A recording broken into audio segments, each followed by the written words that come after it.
Hello, everybody. It's a girl. I don't know if I ever mentioned my name on this, but it's a girl, Sanaya. Diamonds here. I am back with another video for you guys. We're gonna be talking about more about Jeremiah, some things that stood out to me that I want to discuss, and I'm also gonna be talking about dreams. Sorry, yeah, my nose is like bothering me today. I'm also gonna be talking about like dreams, like meaning behind certain dreams you have, or like basically I'm gonna talk about certain dreams I have too, because honestly, yeah, I don't even know half the time what my dreams mean myself. So if you guys have a clue about what my dreams may mean or whatever like that, let me know. But let's talk about Jeremiah first before we get into that. Okay, so I'm gonna be talking about a couple of more stuff. Like I said, I'm not gonna read all the way up until like 17. I'm just doing this part by part at a time, Alright, so Jeremiah 7. So I'm going to be reading from verse 1 to 7. That's how much I'm going to be reading to. Because I might not put it on the screen because I don't feel like editing it in. But anyways, it says, I'm going to see this right here. Basically right here. You can't really see, but I'm reading it off my other phone. So it says, the message from God to Jeremiah. Stand in the gates of God's temple and preach this message. I say message, so weird. Oh my God, I apologize. It says, say, listen, all you people of Judah who come through these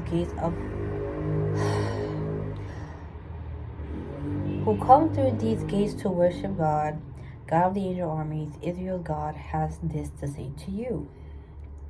Clean up your act, the way you live, the things you do, so I can make my home with you in this place. Don't for a moment believe the lies being spoken here. This is God's temple, God's temple, God's temple. Total nonsense. Only if you clean up your act, the way you live, the things you do, only if you do the total spring cleaning on the way you live and treat your neighbors. Only if you quit exploiting the street people and the orphans and the widows, no longer taking advantage of innocent people on this very site, and no longer destroying your souls by using this temple as front for other gods. Only then will I move into your neighborhood. Only then will this country I give your ancestors be my permanent home, my temple.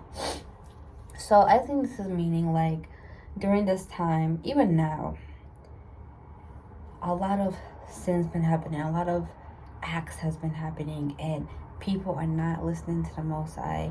They're just doing what they want to do. They're listening to lies, they being basically zombies and listening to these lies that other people are telling them or is being told to them, you know what I'm saying? And basically just going along with it, just being zombie, like monkey see, monkey do type of thing. And they're not realizing like, hey, these stuff are not true. Why are we listening to this? Why are we following this stuff? We only should be listening to the Most High, following what the Most High says, follow the Most High's laws. And I know a lot of people always be like, oh, well, in the Old Testament, you don't have to follow the Old Testament laws. It's so hard to follow the Old Testament. No, it's not. Yes, there are certain things we honestly can't follow anymore. But what we can follow is the most easiest stuff. Not eating pork. Not eating like crab, clam, all those, all those creatures that are bottom feeders we're not supposed to eat. Those are simply easy to follow.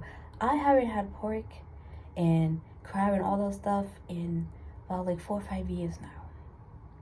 So that is something that's easy to do. It's just like you have a diet plan. You plan not to eat certain foods, certain like junk food and stuff. It's almost like the same thing pretty much, And also the dress code thing too. Pretty easy to follow too, but a lot of woman out here think showing a lot of skin is a good thing. No, that's another thing I need to talk about too. I know kind of a little bit off topic with this, but that's another thing I need to talk about too. A lot of these young girls, they see these celebrities and follow these influencers, the way they dress and stuff like that. They think, oh, dressing slutty or dressing with barely enough clothes is cute. Let me tell you something. You attract the wrong attention. And that's why they always used to lie, you attract what you are. So if you're dressing like that and you attracting the hood people, the hood guys or whatever towards you, that's because of the way you're dressing, you know. And I know, yes, you could dress like a long dress or like that. It can still attract those type of men too, sadly. But you dressing like that, basically saying, "Come and get me. I'm open." You may not be saying that, but your outfit is saying that. So when I see a lot of these young girls, even these older girls, these moms too, be wearing mini skirts outside, like short skirts that show like almost you can see their butt. I'm just like, and in front of their child too, and I'm just like, why are they doing that? And then you have these girls that always complaining that, oh my God, I don't understand why I'm not getting a good man, why this guy is leaving me, why guys just want to hit it and quit it. Look how you're presenting yourself. If you present yourself a certain way, you would get that treatment right back. If you present yourself in a more classier, modest way, you don't show so much skin, you would get the more classy and modest men that would take you seriously. If you dress in a slutty and trashy way, you're going to get the slutty and trashy men. So, and I also blame a lot of these companies too, because a lot of these companies come up with a lot of slutty clothes for these young generations to wear. And I don't know, y'all. I don't know. Like, I have mini skirts myself, but I only wear them inside. I don't wear them outside. If I was to wear them outside, it would be like at the beach or something. But I don't wear them like at the beach or the pool. But I don't wear them like outside on a regular basis like a lot of these girls do. So I'm just like, damn. Like, it took me, I think, up until when I was like 16, 17 to wake up and realize, like, yeah, the way you dress will attract a lot of wrong attention to you. You know? Like, it will attract a lot of guys being thirsty towards you in the comment section or like that, or, you know, being weird or like that. So, it took me at that age to realize that. A lot of girls, it takes them way longer to realize that. But this is why they always say dress appropriately, you know, don't show too much. Because then you have these girls complaining about being sexualized and stuff like that. You're causing yourself to be sexualized by the way you dress. And then you have the girls that say, well, we should be able to dress how we want. If we want to show cleavage, we want to do this. Well, if you want to dress however you want, don't complain if a guy is making certain comments towards you or about you then. I just want to throw that out there. And it's just like I recently saw in one of these clothing brands, I'm not gonna mention the name, but literally selling a jean shorts that look like an underwear, basically shaped like an underwear with half of the private part is showing. What even is that? Like, you're just asking for girls to, like, well, anyway, that way that's stupid, honestly. And asking for trouble at that point, because you're gonna attract the wrong men towards you if you wear something like that outside, just keeping it real. But I'm just like, what is fashion nowadays? Fashion nowadays is literally decreasing as it's like every little thing is like less clothes, like more, like you might as well just be walking outside naked. But yeah, I just had to prove that point a little bit. Alright, so we have Jeremiah 9 now. It says, Jeremiah 9 verse 3-6. Their tongues shoot out lies, like a bow shoot arrows. A mighty army of lies, the sworn enemy of the truth. They advance from one evil to the next, ignorant of me. God's decree, be wary of even longtime neighbors don't even trust your grandmother. Brother schemes against brother, like old cheating Jacob's friend against friend. Spreads malicious gossip. Neighbors gossip neighbors. Never tell the truth. They train their tongues to tell lies, and they can't tell the truth. They pile wrong upon wrong, stack lie upon stack, and refuse to know me, God's degree. So this right here, I feel like is mean like the fact that I say don't trust your own grandmother shows that even your own family sometimes you can't even trust, because they always say like, oh, blood thicker than water. In some extent, but family could stab you in the back too, just as much as a friend can, just as much as a neighbor can. So you know, you always gotta pay attention and watch your back, because family, especially in family, a lot of jealousy happens within family. I've seen a lot of jealousy within sister and sister, whether this is a guy so much going for them and the other one doesn't. I've seen situations where sisters do acid on the other sister's face for whatever reason. So do I think blood is thicker than water? Not 100%, because I've seen so many situations where family literally try to destroy another family member.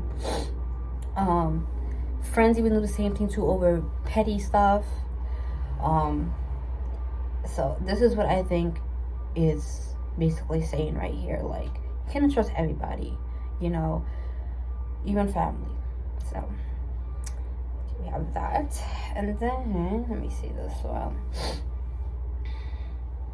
So we have Jeremiah 8, verse 10 to 12.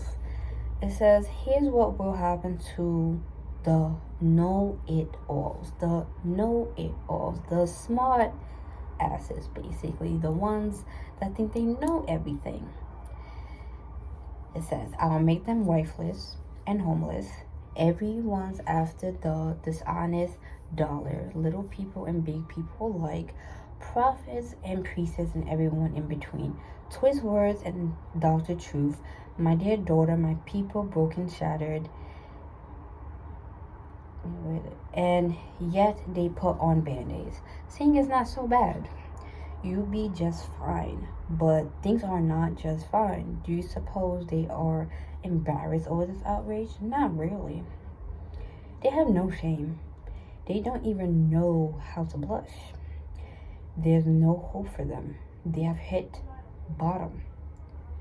And there's no getting up. As far as I'm concerned, they are finished. God has spoken. By the way, I'm reading this in the Message version. So if you have the Bible app, yeah, this is the Bible app. And if they just have the Message version, this is what I'm reading it in. I know some versions, it may sound a little differently from what I've noticed. But this is what works for me to kind of have a comprehension and understand. But, yeah, basically it's pretty straightforward. Start off with people that know everything, think that they know everything. You know, they just do whatever they want. Basically putting a band-aid on it as nothing ever happened, and they could just move on with the rest of their life when ain't nothing happening. They hit rock bottom. Nothing's happening. Nothing's being accomplished. They just still in the same boat, basically. So I think that's what that means. And then Jeremiah 7, verse 30 to 31. I'm going backwards here. I'm sorry. It's the way I had sent it to my other phone. It's why I'm going backwards here. I apologize for that. Alright.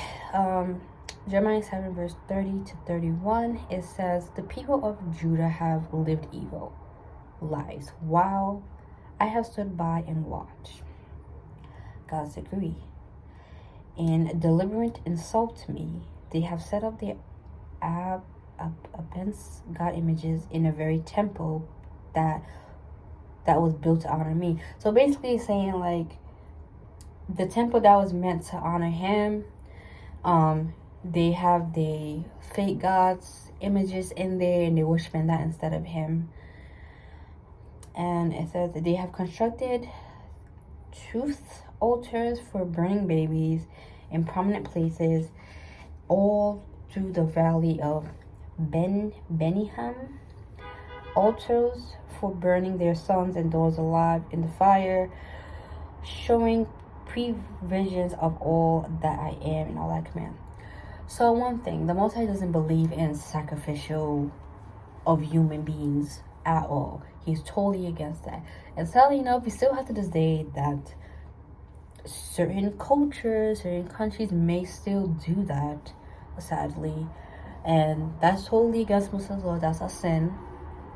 So he's basically saying like, hey, my people came to my temple, decided to do their own thing, decides to worship whatever gods that they have, basically turning to sin, turning to evil, and just doing what they want, doing sacrifices, thinking that's helping them when it's really not helping them. It's honestly making it worse for them. So that's what that is. So now that we talked about Jeremiah, like kind of summed it up a little bit, some parts that stood out to me, what I think it means. If you have anything that y'all think that these could mean, please let me know in the comment section. I don't mind having a discussion with you guys, but this is what I think. I could be wrong, I could be right, who knows. But anyways, now let's talk about these dreams. So one dream that I particularly tend to have is like, I used to be very close to these people, you know, for years, but then we, you know, drifted apart. But I stay having dreams about them here and there, as if like we're cool, we're talking again, we're vibing again. Can anybody explain to me what does that mean? Like I don't know if I have like a spiritual connection with them still or what it is, but I stay like, these dreams feel so real, like it's trying to tell me something, but I don't know what it's trying to tell me. If I still have a spiritual connection with them, like my mind is still connecting with them, or whatever the case is, or their mind connected with me still. But if someone can explain that to me, what does that mean when you have a dream about people that used to be very close, and then you're not close anymore, but then you just randomly sometimes just have dreams about them, and with you and them, and y'all vibing, y'all connecting with each other again, y'all getting along again, y'all forgiving each other type of thing. What does that mean? Does that mean that eventually you and the person will talk again? Or I don't know if someone can help me out with that, because I've had lots of dreams where it was either like a warning for me, I guess, a sign. Like, I know they say sometimes when you're watching something and you fall asleep, you could dream about it too. Or if you have something in your head so much that you have watched prior, you could dream about that too. But a lot of times I dream be feeling so real and scary sometimes, and I be wondering like, okay, what is going on? Just like 2 times before I've had a dream about death. The first time was I saw myself at a church, and as soon as I ate the food that was given to me at the church, I saw death came for me. And I was told that was maybe a sign for me not to eat any food from church, because I don't go to church anymore. It's been a very long time since I've been to church. So this is like during the time when I was like still fresh from not going anymore, and I was having a dream like that. So, you know, I took that as a sign, didn't eat any like church food anymore from anybody, whatever like that. Then I had another dream about death one time. Well, this one was super scary. When I say super scary, I was literally crying in my dream, and I was praying so hard. Praying so hard. So this time I didn't really see it, but like I just saw myself somewhere, and there was another girl with me. I don't know where we was, and I just saw she just froze in fear. Like, she was just petrified. She couldn't move. And I'm like, what's wrong with her? Why is she not moving? All I took is to see the black cloth just, you know, moving around. And I just had like an intuition. I just took cover, just hide somewhere, started praying really hard. Even though I was crying, I was praying really hard, kept my eyes closed. I didn't open my eyes at all. I was praying so hard. Even as I'm praying in my sleep, I could just feel the presence in front of me. I could just feel the presence in front of me. I mean, this is the middle of the night this is happening, by the way. I feel the presence in front of me, and I'm praying. I woke up, started praying again. After that, I couldn't go back to sleep, y'all. I think I turned on the lights. I just sat down on my bed. I was thinking, like, why did I have this dream? Because like I said, there's certain dreams I have, I can't go back to sleep. Or sometimes I've even yelled in my sleep before. Reached out for something in my sleep. Girl. You know, there was one time I even thought I had sleep paralysis at one point, which I'm just like, all my life, I've never had sleep paralysis. So what is going on now? But I could have just been seeing stuff. But yeah, it was. If y'all could, let me know what these mean in the comment section, especially the first one I mentioned about like these people that I keep dreaming about, and I feel like I have some type of connection with them still. Let me know, because I'm just wondering. I always pray to the Most High and ask Him, what does this dream mean? Am I gonna get reconnected with them, or what it is? I always ask for answers. I haven't seen any signs yet of any answers, so yeah, I just keep getting dreams back to back with those. But yeah, but anyways, hope you guys enjoyed this video. Give the video a like, comment, share, leave your thoughts and comments down below, and I will see you guys in the next video. Bye guys.